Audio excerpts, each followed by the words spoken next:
Sometimes, fortunately, there are some state statutes that can take effect. I've got a link here so you guys, if you download the presentation, you can utilize that link and check your own state. But these statutory requirements will limit the commercial carriers or Medicaid, MCOs, ability to be able to recoup that money from your existing patient population that you're seeing at that time.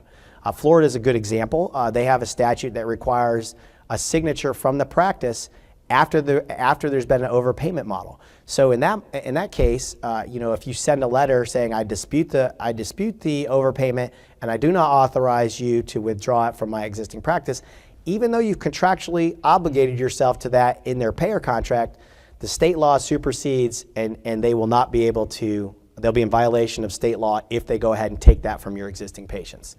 So that's a case where your state law is going to cause your insurance contracts to not necessarily be in effect, or they'll have been waived by the insurance carrier.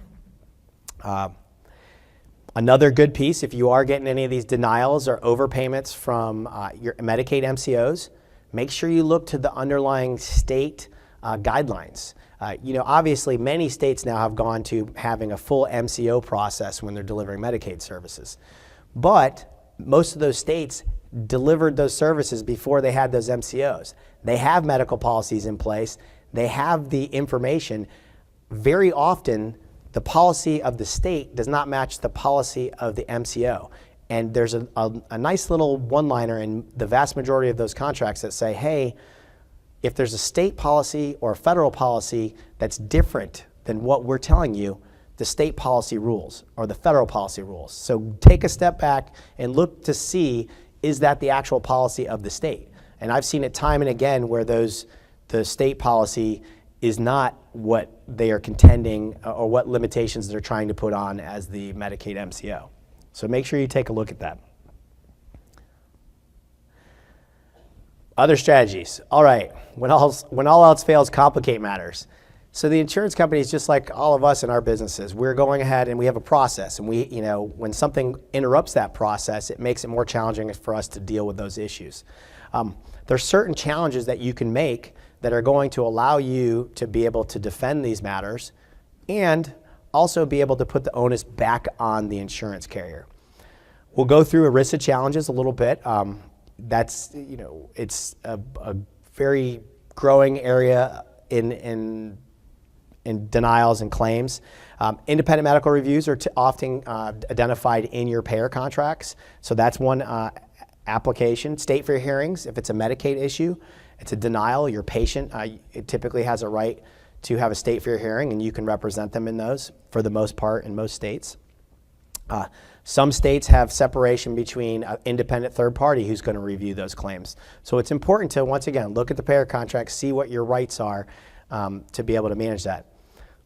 A very non-used section for pediatrics. If you're seeing pediatric patients and you're having a problem, your EPSDT services. Most people don't look at standard services that are given to a child as EPSDT services. They think in their mind, oh, these are just well visits or whatever.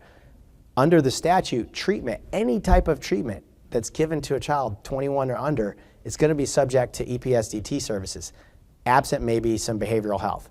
But that being said, the great thing about that is it's a trump card. So that basically, EPSDT services says, if you're seeing a kid under 21 that's on a Medicaid program, Social Security Act supersedes every medical policy out there. So you really at that point can go, okay, you know what? These are the set of rules that apply, not necessarily your rules, insurance carrier.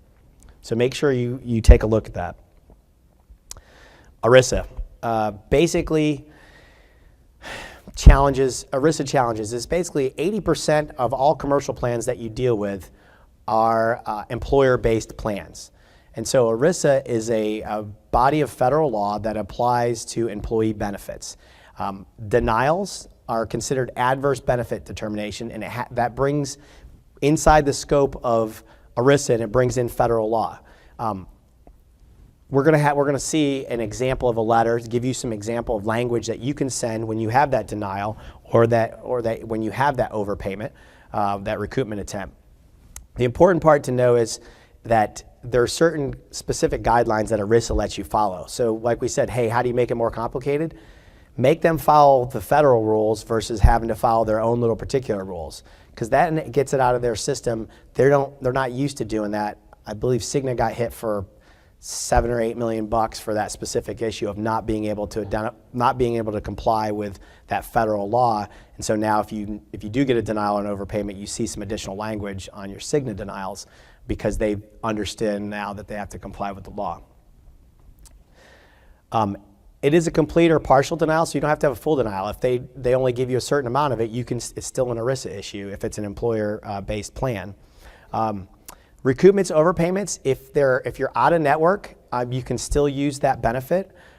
If you're in network, traditionally there's a case that just came out about 10 or 11 months ago that says an overpayment, you can't use ERISA on an overpayment when you're in network because your contract as the healthcare entity is with the payer, not with the patient. So the patient, you say to the payer, hey, I'm not going to pay, once you pay me, I'm going to release the obligation for the patient to pay, and then a year later, the insurance company takes that money back. You still don't have any right to go against the patient. And so you can't, when you're trying to stand in the shoes of the patient and say, hey, I've got this right, they don't have any right to go help you with the overpayment. I would suggest a fix to that problem. You guys all have, obviously, your assignment clauses that you have in your policies. You have your patient sign. Look at trying to add some language to those the assignment clause that basically says, in the event of overpayment or recoupment, that you agree to be responsible and assign those rights. It's clearly not been litigated, but at least you're giving yourself an opportunity to still be able to apply the law and send this letter that we're about to talk about. Basically, this letter was specific to a client, but it's generalized enough that you can fit the terms into your specific matter. What rights are available under ERISA? Well, there's quite a few rights. Basically, it's a right to a fair hearing, which most carriers are going to give you that. They're going to give you the process by which you can appeal.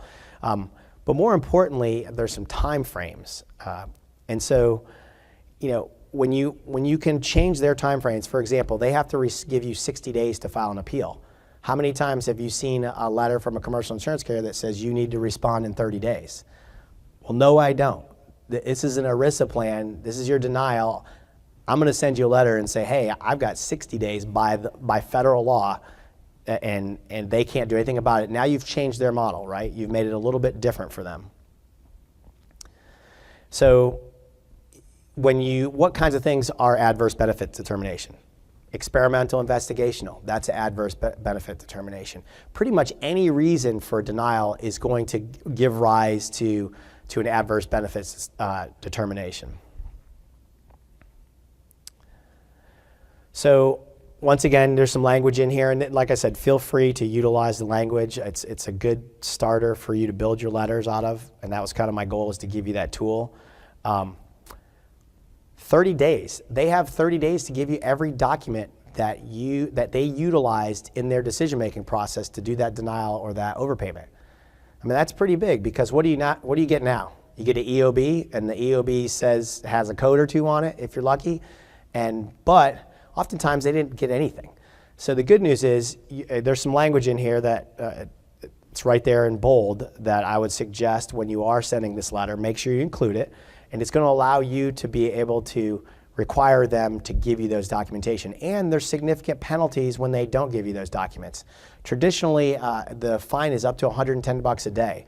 And federal courts all over have awarded tens of thousands of dollars related to insurance carriers not giving the documents that they are basing their decisions on. And so I think it's a good way to effectuate that change of their process and say, hey, no, you're required to do this, and there's going to be a financial repercussion to you, insurance carrier, if you don't. So there's some examples about the case law. So we've kind of talked about where we've been. We've kind of talked about the contractual obligations. Let's try to talk about now, hey, what steps can we take to make this process better in our organization? How do we manage it? Now we know, how do we manage that?